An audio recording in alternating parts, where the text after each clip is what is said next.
Hello எல்லோரும் எப்படி இருக்கீங்க? நல்லா இருக்கீங்களா? நான் நல்லா இருக்கேன். நான் அன்றைக்கி டல்கோனா காஃபியும் கார்லிக் ப்ரெட்டும் ரெடி பண்ணேன். இவனுங்க ஸ்நாக்ஸ்ன்னு கேட்டானுங்களா, என்ன பண்ணேன்னு தெரியலை. சரி ஓகே, ஃப்ரிட்ஜில் என்ன இருக்குன்னு பார்த்தா ப்ரெட்டு ஒரு 4 துண்டு தான் இருந்தது. பட்ரு வாங்கி வச்ச பட்ரு அப்படியே இருந்தது. சரி ஓகே, அப்போ கார்லிக் ப்ரெட் ஏதாவது ரெடி பண்ணலாம் அப்படின்னு சொல்லிட்டு அதுக்கு தான் ரெடி பண்ணேன். பட்ரு நல்ல இறுகி போய் இருந்ததா, அன்றைக்கி அதை எடுத்து போட்டுட்டு ஒரு 2 பீஸ் தான் போட்டேன். போட்டுட்டு அதில் வந்து இந்த பீஸா பொடி இருக்குல்ல, அரகண பொடி, அது போட்டேன். போட்டுட்டு பூண்டு பொடி கொஞ்சம் என்கிட்ட இருந்தது. அது ஒன்றும் பெருசாக ஸ்மெல் வரல, நம்ம பூண்டு லெவலுக்கு ஸ்மெல் வரல. ஆனாலும் சரி அது கொஞ்சம் போட்டுக்கலான்னு அதுவும் போட்டுட்டேன். மல்லிக்கீரையை நல்ல பொடிசாக நறுக்கி அதுவும் சேர்த்துட்டு பூண்டை தொளி உரிச்சிட்டு நல்லா செதுக்கிக்கிட்டேன். அது ஒரு 2 தான் போட்டேன். ஆனால் 2மே ரொம்ப ஜாஸ்தியாக இருந்தது. அதனால் நீங்கள் உங்களுக்கு எவ்வளோ தேவையோ பார்த்துக்கோங்க. பார்த்துட்டு நான் பட்டரில் ஆல்ரெடி உப்பு இருந்ததுனால நான் உப்பு ஆட் பண்ணல. ஸோ உங்கள் பட்டரில் உப்பு இல்லைன்னா கொஞ்சமாக உப்பு ஆட் பண்ணிக்கோங்க. அது கொஞ்சம் உருகட்டும்னு சொல்லி ஓரமாக தூக்கி வச்சுட்டேன். ரொம்ப கல் மாதிரி இருந்தது. அப்புறம் சரி ஓகே, டல்கோனா காஃபிக்கு ரெடி பண்ணிடலாம். ரொம்ப நாளாக அது சொல்லிகிட்டு இருக்காங்களே, சரி ட்ரை பண்ணி பார்ப்போம்னு சொல்லிட்டு டல்கோனா காஃபிக்கு தான் ரெடி பண்ணேன். அதுக்கு என்ன பண்ணேனாக்கா, 1 ஸ்பூன் நான் என்கிட்ட இருந்து இன்ஸ்டன்ட் காப்பி தூள் என்னது வேறு ஒன்றும் இல்லை, சன்ரைஸு ப்ரூ ஏதாவது ஒன்று இருந்தால் அதை போட்டுக்கோங்க. 1 ஸ்பூன் போட்டேன். போட்டுட்டு எனக்கு சீனி ரொம்ப பிடிக்கும், அதனால் வந்து ஒரு 1.5 ஸ்பூன் சீனி போட்டுக்கிட்டேன். 1.5 ஸ்பூன் 2 ஸ்பூன் சீனி போட்டுட்டு இது வந்து பெரிய ஸ்பூனுக்கு போட்டிருந்தேன் சரியா. அப்புறம் வெந்நியை சூடு பண்ணி அது ஒரு 1.5 ஸ்பூன் போட்டுட்டேன். எனக்கு இது கிண்டுற வரைக்கும் நம்மளுக்கு அதே மாதிரி நல்ல நுரையாட்டு வருமா அப்படிங்கிற நம்பிக்கை இல்லை. சரி ட்ரை பண்ணி பார்ப்போம் அப்படின்னு கிண்ட ஆரம்பிச்சிட்டேன். ஆனால் அந்த கலக்கிறது தான் பெரிய வேலையாட்டி இருந்தது. நானும் கலக்குதான் இந்த சிம்பு படத்தில் வர மாதிரி கலக்கிறேன் கட்டங்கட்டி கலக்கிறேங்கிற மாதிரி கலக்கிக்கிட்டே இருந்தேன். ஆனால் கொஞ்சம் கொஞ்சம் கலக்க கொஞ்சம் வித்தியாசம் அது காட்டிக்கிட்டே இருந்தது. அதனால் ஒரு நம்பிக்கை இருந்தது, சரி வந்துடும் அப்படின்னு. ஏன் நல்ல நேரத்துக்கு நான் கை வலிக்க கலக்கிட்டு இருந்தேன். என் பிள்ளைகள் எல்லாமே சேர்ந்து கலக்கிட்டு இருந்தது. என் நல்ல நேரத்துக்கு என் வீட்டுக்கார ஐயாவும் கொஞ்சம் சீக்கிரம் வந்துட்டாங்க. சரி நல்ல வேலை ஒரு அடிமை சிக்கிட்டுன்னு அவங்க கையில் கொடுத்துட்டேன். ஆனால் அவங்க கொஞ்ச நேரம் தான் ஃபாஸ்ட்டாக அடித்தாங்க பார்த்துக்கோங்க. நல்ல நுர கூப்பி சூப்பராக வந்துட்டு. என்ன பிரச்சனைனாக்கா, அடிக்க எல்லா பக்கமும் தெரிச்சிக்கிட்டே இருந்தது. நானும் தொடச்சிக்கிட்டு அடிச்சுக்கிட்டே இருந்தேன். கொஞ்சம் கை வலிச்சிச்சு, ஆனால் ரொம்ப கை வலிக்கலை. ஆனால் கொஞ்சம் ஒரு வளசாலியான ஆள் கிடச்சாங்கன்னா அவர் கையில் இதை கொடுத்து ஓரமாக உட்கார வச்சு அடிக்க சொல்லிடுங்க. ஏன்னா நம்ம இதை அடிச்சுக்கிட்டே இருந்தோம்னா மித்த வேலை எதுவும் பார்க்க முடியாது. இதுக்கு இடையில் பட்டர் கொஞ்சம் மெல்ட் ஆகிட்டா பார்ப்போன்னு பார்த்தேன். அது ஓரளவு மெல்ட் ஆகிட்டு, சரி ஓகே இதை தூக்கி கொஞ்சம் ஓரமாக வச்சுட்டு கைக்கு பிரேக் கொடுப்போம்னு சொல்லிவிட்டு ஓரமாக வச்சுட்டு அந்த பட்டரை நல்லா மிக்ஸ் பண்ணிட்டேன்.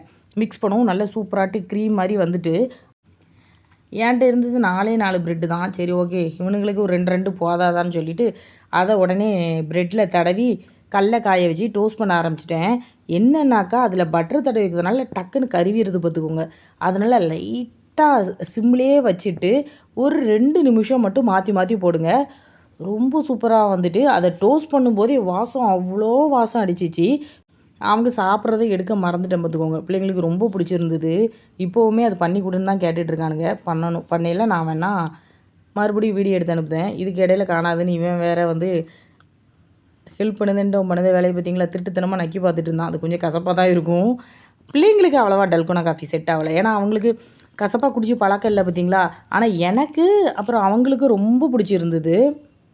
நம்ம எப்போதுமே சில பண்டங்கள்லாம் வந்து பிளான் பண்ணி பண்ணுவோம், இப்படி பண்ணணும் அப்படி பண்ணணும்னு. ஆனால் அது கரெக்டாகவே வராது. இதேமாரி திடீர்னு ஒரு அவசரத்தில் ஏதாவது பண்ணுவோம் அப்படின்னு பண்ணும்போது தான் சூப்பராக வரும். என் வீட்டுக்காரையாவும் சொல்லுவாங்க, ரேணுகா தயவுசெய்து நீ வந்து குழம்புலாம் பிளான் பண்ணி பண்ணாத, அவசரமாக ஏதாவது பண்ணு, அப்போ தான் டேஸ்ட்டாக இருக்குன்னு சொல்லுவாங்க. அதே மாதிரி தான் அந்த கார்லிக் ப்ரெட்டும் டல்கோனா காஃபியும் ரெடி பண்ணேன். வருமா வராதான்னு தெரியலையே அப்படின்னு. ஏன்னா லைவ் போடும்போதே வருமா வராதான்னு தெரியலைங்கிற டவுட்டில் தான் பேசிக்கிட்டே தான் போட்டுட்ருந்தேன். ஆனால் அவ்வளோ சூப்பராக வரும்னு நான் எதிர்பார்க்கவே இல்லை. ரொம்ப சூப்பராக வந்திருந்தது. நீங்கள் கார்லிக் ப்ரெட் வேணால் ரெடி பண்ணி பாருங்கள், ரொம்ப சூப்பராக இருந்தது. வெறும் ரொம்ப கொஞ்சம் நேரத்துலேயே டக்குன்னு ரெடி ஆகிட்டு பிள்ளைங்களுக்கும் ரொம்ப பிடிச்சிருந்தது. அதேமாரி இன்க்ரீடியண்ட்டும் நிறையவே இல்லை, 2 பூண்டு, அப்புறம் பீஸா பொடி, அது சொல்லவே வேண்டாம், நம்ம வீட்டில் இருக்கும் பிள்ளைங்க இருக்கிற இடத்துல. அப்புறம் இந்த மல்லிக்கீரையை பொடிசாக நறுக்கி போட போகிறோம். உப்பு, அவ்வளோதான். பட்ரு மட்டும் வேணும், அவ்வளோதான். இதை போட்டு எடுத்து அழகாக நீங்கள் செய்யலாம். நீங்கள் வேணால் செஞ்சு பார்த்துட்டு எப்படி இருக்குன்னு சொல்லுங்கள் சரியா. அவங்க வந்து கலக்க ஆரம்பித்த பிறகு தான் சூப்பராக நல்லா வந்தது.